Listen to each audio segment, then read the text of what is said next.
Oi, gente, tudo bem? Oi. Meu nome é Luísa. O meu é Sara. E a gente está aqui para falar sobre um pouquinho dos modelos, né, de fusão, incorporação e cisão. Antes da gente citar os exemplos, como é que funciona, primeiro a gente precisa entender o que é cada um, como eles estão escritos em leis, enfim, todos esses processos. Primeiro, a gente vai começar com a fusão.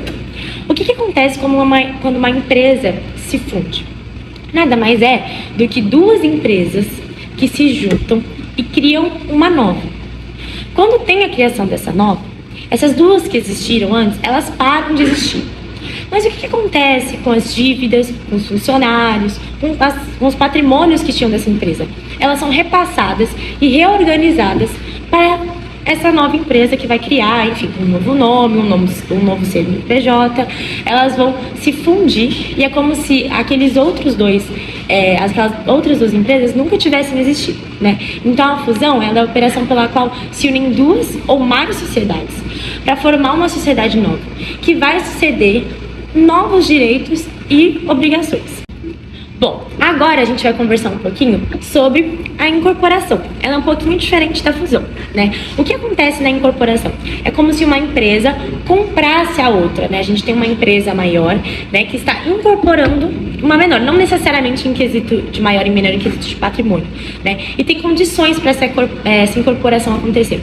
Por exemplo, se eu tenho uma empresa, ela é muito grande e ela tem muito grande, tem muito patrimônio, e uma empresa pequena que está com bastante dívida, essa empresa grande, ela não pode incorporar essa pequenininha, mas a pequenininha pode incorporar essa grande e usufruir, né, dos patrimônios, dos ativos, dos bens, para poder quitar essas dívidas. Quando a gente fala de incorporação, em quesito de funcionário, dívidas, tudo só vai ser realocado. E a empresa que está sendo incorporada, ela deixa de existir. Então não tem mais o CNPJ, não tem mais nada. A gente está realmente fazendo com que essa empresa que está incorporando vire uma empresa, né, só. Então a incorporação é a operação pela qual uma ou mais sociedades são absorvidas por outras, que lhes sucedem todos os direitos e obrigações também. Ela é diferente da fusão, onde a gente deixa de existir duas empresas, né? A partir de agora, a gente tem uma empresa só, que vai continuar com o seu nome, né? A gente está incorporando uma outra empresa. Agora a gente vai falar da cisão. A cisão nada mais é do que uma divisão da empresa. Normalmente ela acontece em empresas menores, tipo assim, normalmente por discussões entre sócios, e essas empresas elas se dividem. Quando elas se dividem, elas podem acontecer de duas formas, parcial ou total. Parcial é quando uma parte do patrimônio dessa empresa é dividido para outras sociedades. Ela pode ser uma empresa nova, criada só para isso, ou já pode ser uma existente e ela vai se dividir o seu patrimônio. E ela continua existindo. Já quando é uma parte total, essa cisão ocorre de forma total, a empresa ela para de existir e ela é dividida para outros grupos. Na cisão também, por exemplo, tem casos de pais que, por exemplo, dono de uma empresa que morreu e aí o pai... Herança, sucessões. Exatamente. Bom, gente, esses são os 3 modelos. Agora as meninas vão vir com uns exemplos. Eu espero que vocês aproveitem esses exemplos para poder entender um pouquinho mais de como funcionam esses modelos da FIC. Agora falando dos exemplos, em primeiro nós vamos citar da cisão, que é notório como a Magazine Luiza ela teve força na pandemia, e um pouco disso se deu por sua grande expansão, né, de mercado. Todo mundo sabe que a Magazine ela é bem reconhecida por comprar muitas empresas, e no caso do exemplo nós temos a cisão que foi feita da Magazine com a Netshoes, né, em 2019, e em 2020 com a Estante Virtual. Então a Magazine ela aproveitou uma oportunidade, visto que a Netshoes estava tendo vários prejuízos, então até as ações dela despencaram 85% desde que ela se estreou na Bolsa de Nova York. Então ela já estava com uma série de prejuízos, e aí a Magazine Luiza comprou, né, por 62 milhões de dólares, e aproveitou, já que ela tem o objetivo de se expandir. Então ela comprou a Netshoes. E aí na prática, para a gente ver no próprio balanço dela, né, da consolidada, a gente consegue ver esse aumento. Então, para a gente perceber essa mudança, esse aumento que teve nas contas, a gente analisa o balanço patrimonial das consolidadas.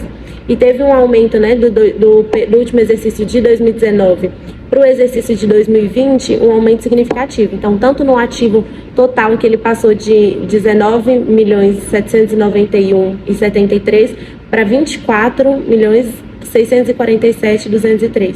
Então, o ativo total ele teve um aumento significativo, né, nesse ano. O passivo também, porque assim como adquire, né, os bens da empresa, também adquire as dívidas, né, dessa consolidada, no caso a Netshoes, né, um exemplo deles.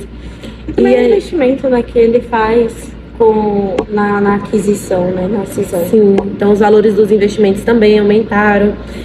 Na DRE também, então teve uma receita maior, né? Então teve essa mudança, a gente consegue ver na prática nessas demonstrações. Então no balanço, na DRE, a gente percebe um aumento significativo do ano de 2019 para o ano de 2020, que foram quando entraram esses valores, no caso da empresa analisada, né, com a cisão da Netshoes. Então, só ressaltando, né, que a cisão é quando você transfere parcelas do seu patrimônio ou o total dele para uma ou mais sociedades e extingue aquela que foi cindida. E o que de fato aconteceu com a Netshoes, né?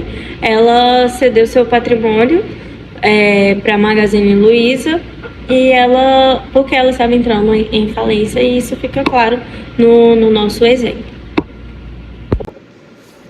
Na incorporação, nós temos como exemplo a rede de farmácias Raia Drogasil, que no ano de 2019 ela incorporou a rede de farmácias Onofre, que era controlada pela americana CVS no Brasil.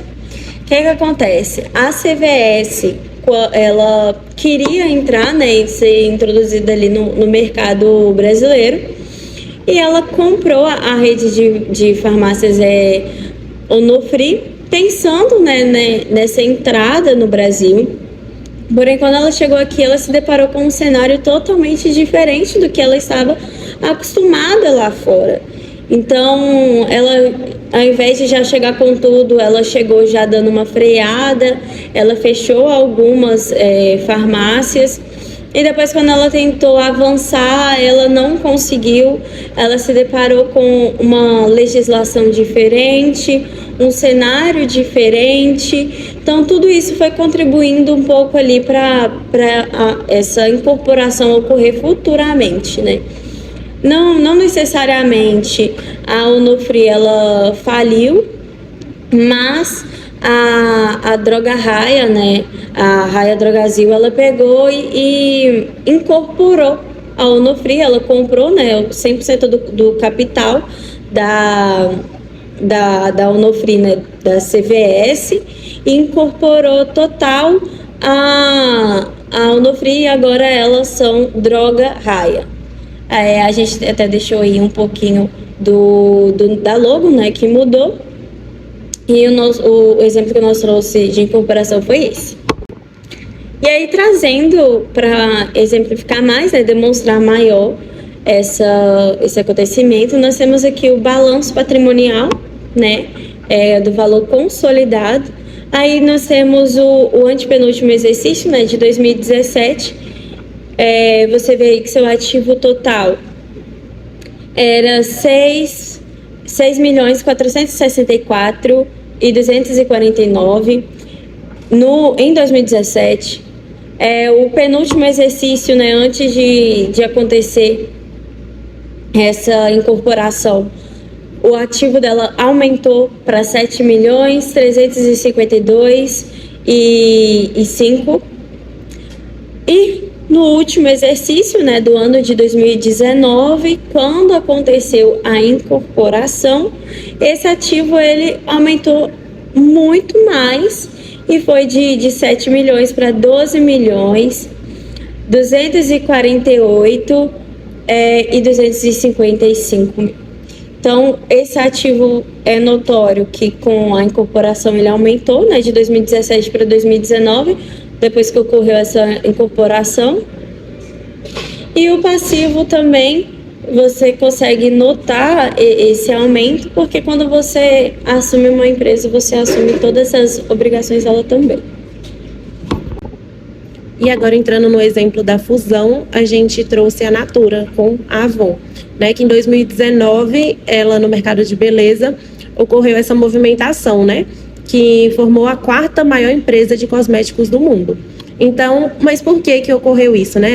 A Avon, será que estava falindo? Não, né? Então, ela estava sim passando por dificuldades financeiras, só que essa compra foi mais uma estratégia, né? Para poder expandir, para ter uma presença global da Natura. Então, a Natura ela já havia comprado outras marcas também estrangeiras, né, britânica, porque ela tinha esse objetivo de se expandir, né? Então, uma marca muito forte de cosmético. E aí, com isso, ela adquiriu a Avon. E também para alavancar até mesmo o nome da Avon. E aí, analisando o balanço, né, da Natura após essa fusão, a gente percebe no ativo de 2019 para o ano de 2020, a gente vê que no ativo circulante teve uma queda desse valor, né? Em 2019, de 2.380.800, em 2020 foi para 505.699. Mas onde que a gente percebe a mudança, então, devido à fusão, né? Já que incorporou a Avon, onde que está esse valor? No caso, ele entra no ativo não circulante, porque isso foi um investimento muito alto, né, que a Natura fez. Então, no balanço da Natura, no ativo não circulante, a gente percebe que teve de 3.392.677, teve depois um aumento muito grande, que foi para 26.944.427. Então, a gente percebe o maior aumento na conta dos investimentos, né? Então, se a gente pegar para analisar os investimentos, em 2019, ele era 3.392.677. E aí, após essa aquisição, no ano de 2020, no balanço já apresenta um valor de 26.944.279. Então, nos investimentos teve um valor muito alto devido a essa compra, né, da Avon, que foi um investimento alto que a Natura fez para poder se expandir, né, de maneira global. E aí, analisando o passivo, no passivo circulante, eles também teve uma queda de 2019 para 2020, assim como no ativo circulante, mas no passivo ele também teve uma queda, então eles conseguiram reduzir o passivo deles, as despesas, né? Então, de 3.080.906 foi para 568.336. Mas no PL que teve essa compensação, né? Que foi o maior valor, que em 2019 era cerca de 3 milhões e em 2020 cerca de 27 milhões. Então, foi um investimento muito alto e aí esse investimento, a gente vê o resultado dele, né? A gente vê que veio do patrimônio líquido da empresa.